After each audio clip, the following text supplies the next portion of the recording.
These are the words or phrases that can hurt feelings or cause misunderstanding. Narito ang ilang tips para maiwasan natin yung mga spicy conversation or maanghang na pakikipag-usap sa ating mga ito. Magandang araw sa inyong lahat. This is CEO Paul. Today, we will talk about a very important topic in the workplace. How to avoid spicy conversations between employees and employers. Ang business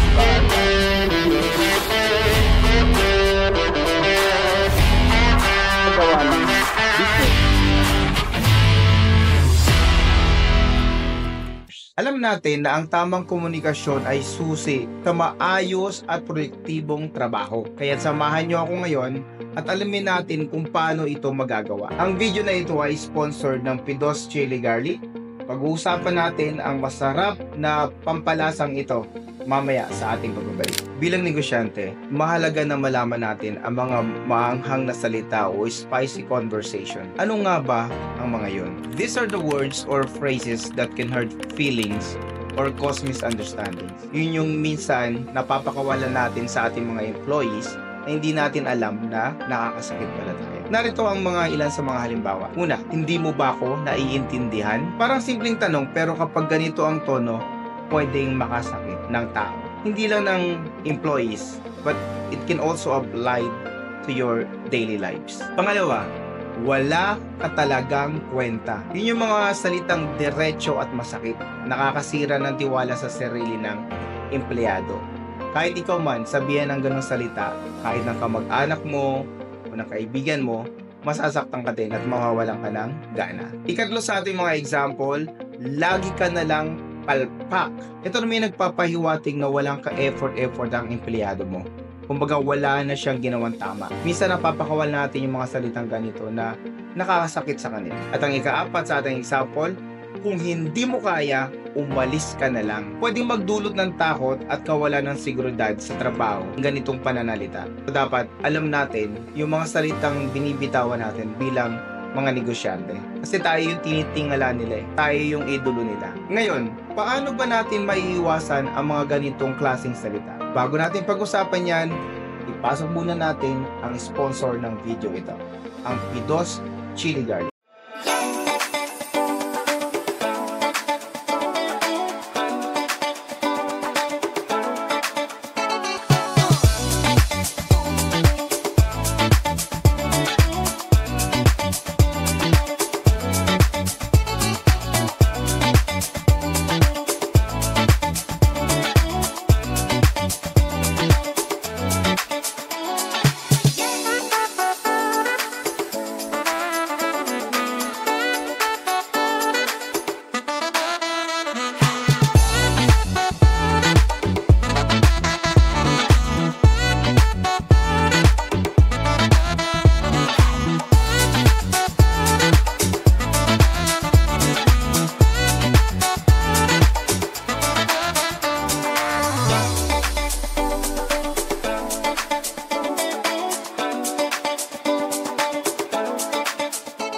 Sa mga gustong matikman ang napakasarap na Pidos Chili Garlic at ang iba pa nilang mga produkto, punta lang kayo sa page, mag-message lang kayo at i-accommodate nila kayo at ipaprocess nila ang inyong mga orders. Again, masarap ang produkto na ito. Personally, natikman ko ito at ng aking family at nagustuhan nila. Kaya isinishare namin sa inyo. Punta lang kayo sa page, hanapin nyo lang Pidos Chili Garlic sa Facebook. Balik tayo sa ating pinag-uusapan. Narito ang ilang tips para maiwasan natin yung mga spicy conversation or maanghang na pakikipag-usap sa ating mga employees. Una, maging malinaw sa inyong mga sinasabi. Iwasan ang mga salita na maaaring magbigay ng maling interpretasyon. Instead of saying, hindi mo ba naiintindihan? Mas mabuting sabihin na, paano ko ba ito maipapaliwanag ng mas malinaw sa iyo? Kumbaga, iibahin mo lang yung phrase, yun din yung gusto mong sabihin, pero iibahin mo lang yung salita na gagamitin. Pangalawa, gumamit ng positive language. Magbigay ng feedback na constructive. Instead of saying, lagi ka na lang palpak, pwede nating sabihin, napansin ko na may pagkakataong nagkakaroon ka tayo ng pagkakamali. Ano kaya ang pwede nating gawin para maiwasan yun? Kumbaga, i-present mo sa kanya na nagkamali siya, pero ikaw mismo yung nagsusulisit ng solusyon. Ikaw mismo yung nagsasuggest ng solusyon. Ikatlo, magbigay ng solusyon, hindi lang problema.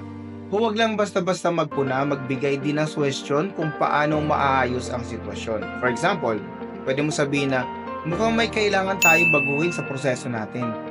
Anong mga idea ang pwede nating subukan? Pwede mo yun sabihin sa iyong empleyado. Kumbaga, isasuggest mo sa kanya or siya mismo, ihingan mo ng idea kung paano isusolusyonan yung problema niya. Halimbawa, sa late, ano ba yung pwede niyang gawin para hindi na siya mali? Ikaapat, makinig at magpakita ng empathy. Mahalaga ang pakikinig sa mga empleyado.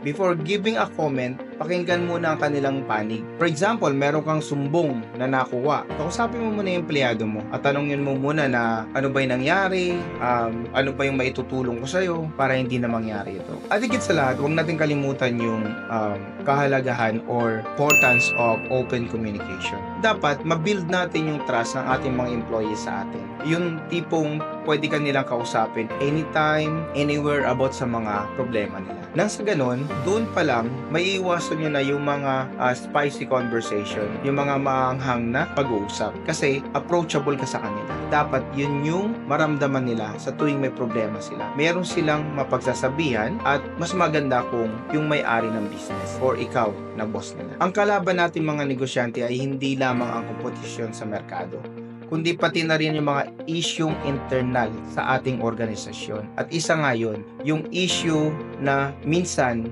lumalagpas na tayo doon sa papaano natin kausapin or lumalagpas na tayo doon sa boundary ng pagiging professional. Minsan lumalagpas na tayo doon sa boundaries natin. Kung kausapin natin yung mga empleyado ay ganun-ganun na lang. Dapat iwasan natin.